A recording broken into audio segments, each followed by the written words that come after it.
Let's get right into it. Number 10. The bulk buying trap. You walk into Costco for paper towels and leave with a 48-pack, a 10-pound bag of almonds, and 6 jars of pasta sauce. You feel like you've conquered capitalism, except you didn't save money. That 10-pound bag of almonds goes stale. The giant flat of yogurt expires before you eat half of it. The pasta sauce sits in the pantry for 2 years, until you move and throw it out. Studies show the average family throws away 30% of everything they buy in bulk. Your $200 Costco haul means you just lit $60 on fire. Bulk buying only saves money on things you use at a predictable rate. Toilet paper? Yes. Dish soap? Yes. A 5-pound tub of hummus for 2 people? Absolutely not. There's also the pantry effect. When you have a lot of something, you use more of it. You pour more cereal because the box is huge. Abundance tricks your brain into thinking it's free. And don't forget the membership fee. Costco charges $65 a year just to walk in the door. You have to save more than that just to break even, and most people don't. Bulk buy things that don't expire. For everything else, buy normal amounts. Your trash can doesn't need a Costco membership. Number 9. The free shipping threshold trick. You need one thing. You put it in your cart, ready to check out. Then you see it. You're only $35 away from free shipping. Something breaks in your brain. Suddenly you're on a mission, hunting for junk to add to your cart. 45 minutes later, you have 6 items you didn't need. You hit checkout feeling like a genius because you saved $8 on shipping, but you spent $43 extra to do it. That's not saving money. That's paying $43 for the feeling of saving $8. That free shipping threshold isn't a favor. It's a trap designed to make you spend more. Retailers know the average person adds far more to their cart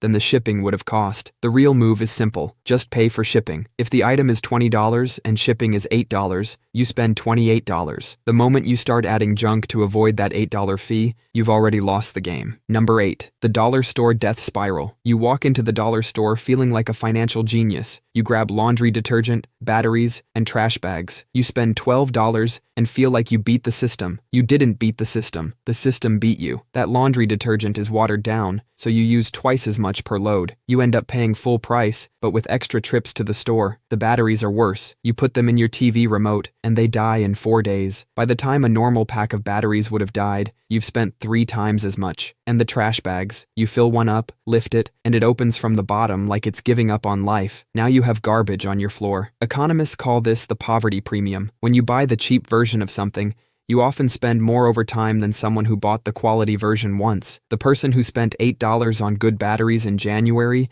is still using them in March. You've spent $12 in that same time. They won. You lost. If you'll use it once and throw it away, the dollar store is fine. If you depend on it working, you'll pay for that price tag 3 times over. Number 7. Wasting groceries you planned to cook. You decided to stop eating out. You went to the grocery store and bought kale, spinach, and zucchini. You put everything in the fridge and felt incredible. Then the week happened. You ordered pizza. You got takeout. By Friday, you open the fridge to a smell that can only be described as nature's revenge. The kale has turned to liquid. The zucchini has given up on life. You just threw away $60 worth of groceries, exactly what you would have spent eating out. Except now you also have guilt. The average American household tosses 32% of the food they buy. That's nearly 1/3 of every grocery run going straight into the trash. The problem isn't that you're eating out. The problem is you're paying for eating out and paying for groceries you don't eat. You're funding 2 kitchens, one that works and one that slowly rots. The fix is embarrassingly simple. Buy less. Plan for the meals you will actually cook, not the meals you wish you cooked. Number 6. DIY disasters. You watched a 12-minute YouTube video, and now you're a plumber. The guy in the video made it look easy. You find out later he's been doing this for 15 years. A simple leaky faucet is a $150 professional fix. You decide to do it yourself. You buy the wrong parts, go back to the store, then go under the sink and loosen something you shouldn't have. Suddenly, water is everywhere. The kind of water that has opinions about your hardwood floors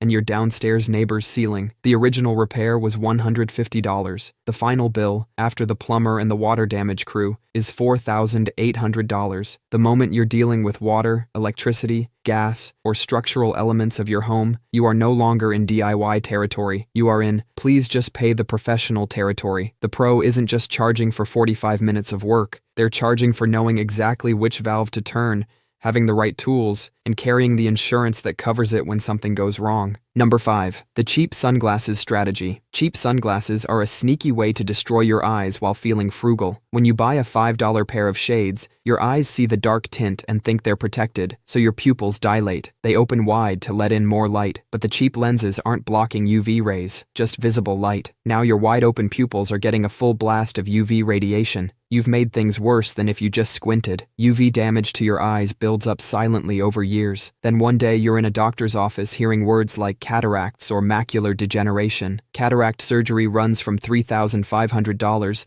to $5,000 per eye. Your $5 savings strategy could cost you $10,000 down the line. A decent pair of UV 400 sunglasses costs approximately $15 at any pharmacy. That's the only number that matters. Not the brand, not the style, just UV 400. Number 4. Never turning the heat on. Some people live like they're training for a polar expedition to save a few bucks on the heating bill, wearing 3 sweaters inside and sleeping under 7 blankets. But being constantly cold weakens your immune system. Your body spends all its energy trying to keep you warm, leaving nothing to fight off viruses. You get sick, miss work, and lose more money than your heating bill would have cost. Then there's the pipes. If your house gets cold enough, pipes can freeze and burst. That's a repair that can cost anywhere from $500 to $15,000. Comfort has a dollar value too. If you're miserable and cold at home, you're tempted to go somewhere warm, like a coffee shop. You spend $20 just to sit in a normal human habitat. Do that a few times a week, and you've spent more than your heating bill. The sweet spot for heating is around 68 degrees. That's not luxury, it's just not being miserable. The heating bill isn't the enemy. The frozen, unproductive, sick version of your life is. Number 3. The all-inclusive resort math. You're booking a vacation. A regular hotel is $150 a night, but an all-inclusive is $350. Your brain says, but it includes everything. I'm basically saving money. No, you are spending $200 more per night and calling it a discount. You arrive and suddenly feel the need to eat 4 meals a day to get your money's worth. You are not hungry, you are doing math. Then there are the drinks. You don't even like piña coladas, but they're included, so you're on your 5th one at 11 a.m. You're not drinking because you're thirsty. You're drinking because every sip feels like getting money back. That's not a vacation. It's a financial strategy with a tiny umbrella in it. All-inclusive resorts are designed to keep you on the property. The local town has authentic, cheaper food, but you already paid for the buffet, so you stay inside, eating mediocre pasta for the 3rd day in a row, because leaving feels like losing. You didn't go on vacation. You went to a very expensive cafeteria with a pool.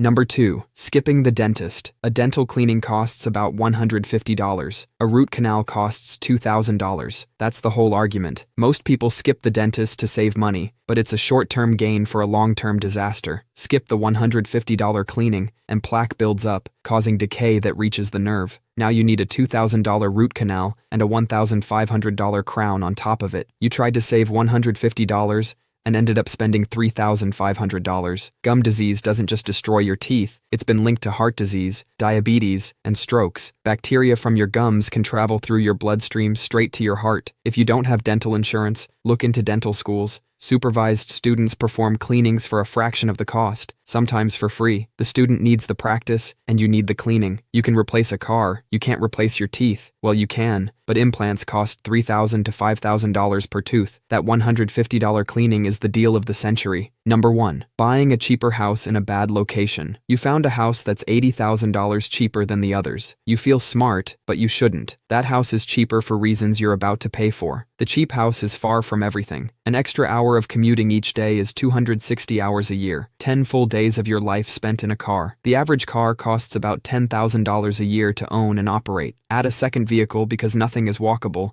and you've burned through your $80,000 savings in 4 years, just on transportation. If you have kids, a bad school district might mean paying for private school, which can cost $10,000 per kid per year. If you don't have kids, that bad school district still hurts you by killing your resale value. We spend hours comparing prices on a $200 blender, reading every review, but then we buy a $300,000 house in a neighborhood we drove through once on a sunny afternoon. The rule in real estate is location, because you can fix the house. You cannot fix the neighborhood. You can renovate a kitchen. You cannot renovate a zip code. That's all for today. I'll be making similar videos in the future. Subscribe to see them.